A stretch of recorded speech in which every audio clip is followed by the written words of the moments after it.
Civic sense എന്നൊരു വാക്കുണ്ട്. ചന്തുവിൻ്റെ ദൃശ്യങ്ങൾ കണ്ടത് സങ്കടത്തോടെ മഞ്ജു വാര്യർ പറയുന്നു.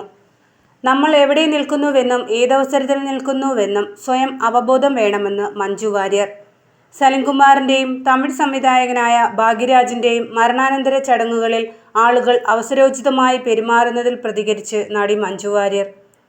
സിവിക് സെൻസ് തീരെയില്ലാത്തൊരു സമൂഹമാണ് ഇവിടെയുള്ളതെന്നും പൗരബോധം ജീവിതത്തിൽ പ്രാവർത്തികമാക്കുന്നുവെന്ന തീരുമാനം വിദ്യാർത്ഥികൾ എടുക്കണമെന്നും മഞ്ജു പറഞ്ഞു. ഉന്നത വിജയം നേടിയ വിദ്യാർത്ഥികൾക്കുള്ള ഹൈബി ഈഡൻ എംപിയുടെ അവാർഡ് വിതരണ ചടങ്ങിൽ സംസാരിക്കുകയായിരുന്നു മഞ്ജു. മുഖ്യമന്ത്രി വി.ഡി. സതീശനും ചടങ്ങിൽ പങ്കെടുത്തിരുന്നു. സിവിക് സെൻസ് എന്നൊരു വാക്കുണ്ട്. പാഠപുസ്തകങ്ങളിലൂടെയും മറ്റും പലപ്പോഴും നമ്മൾ കേട്ടിട്ടുള്ള വാക്കാണത്.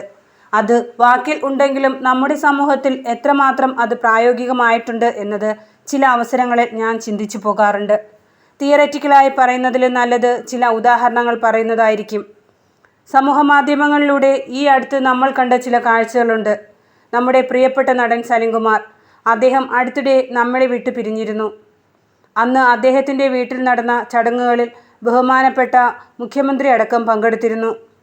അവിടെ സലിമേട്ടൻ്റെ മകൻ ചന്തു അടക്കം അവിടെ ഔചിത്യം ഇല്ലാതെ അവസരോചിതമല്ലാതെ നിന്നവരോട് കയർത്ത് സംസാരിക്കേണ്ടി വന്ന ഒരു സങ്കടകരമായ കാഴ്ച സോഷ്യൽ മീഡിയയിൽ കണ്ടു. കുറച്ചു ദിവസം കഴിഞ്ഞ് തമിഴിലെ വളരെ പ്രശസ്തനായ നടൻ ഭാഗ്യരാജ് അദ്ദേഹം അന്തരിച്ച സമയം. അദ്ദേഹത്തെ വീട്ടിലേക്ക് കൊണ്ടുവന്നപ്പോൾ മൊബൈലിൽ ഇതെല്ലാം പകർത്താൻ വന്നവരുടെ തിരക്ക് നിയന്ത്രിക്കാൻ നിന്ന നടി രാധികയെ തട്ടി താഴെയിടുന്നതും അതും മൊബൈലിൽ പകർത്തുന്ന കാഴ്ചയും ഒരുപാട് സങ്കടത്തോടെ ഞാൻ കണ്ടു.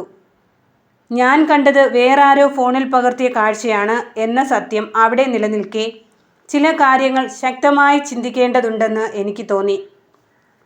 നമ്മൾ എവിടെ നിൽക്കുന്നുവെന്നും ഏതവസരത്തിൽ നിൽക്കുന്നുവെന്നും സ്വയം പാലിക്കേണ്ട നിയന്ത്രണങ്ങൾ എന്തെന്നും ബോധ്യമുണ്ടാകണം.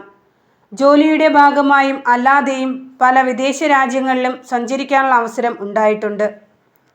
അവിടെയൊക്കെ ഞാൻ ശ്രദ്ധിച്ചൊരു കാര്യമുണ്ട്. അനുമതി ചോദിച്ച ശേഷമാണ് വിദേശങ്ങളിൽ ഒരാളുടെ ചിത്രം പകർത്തുന്നത്.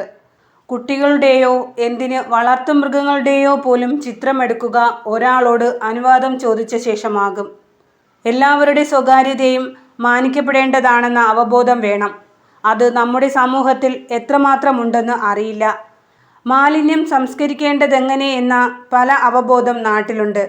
പക്ഷേ ഈ ഒരു സിവിക് സെൻസ് ഉണർന്നു പ്രവർത്തിക്കേണ്ട പല അടിയന്തര ഘട്ടങ്ങളും നമ്മുടെ സമൂഹത്തിലും ജീവിതത്തിലും ഇന്ന് ഉണ്ടാകുന്നുണ്ടെന്ന് ഇവിടെ ഓർമ്മിപ്പിക്കണമെന്ന് തോന്നി. അതിനുള്ള അവസരമായി ഈ വേദി ഉപയോഗിക്കുന്നു. ആ പൗരബോധം ജീവിതത്തിൽ എത്രത്തോളം പ്രാവർത്തികമാക്കണം എന്ന ഉറച്ച തീരുമാനമെടുക്കാനുള്ള വേദിയായി ഇത് മാറട്ടെ. മഞ്ജു വാര്യരുടെ വാക്കുകൾ.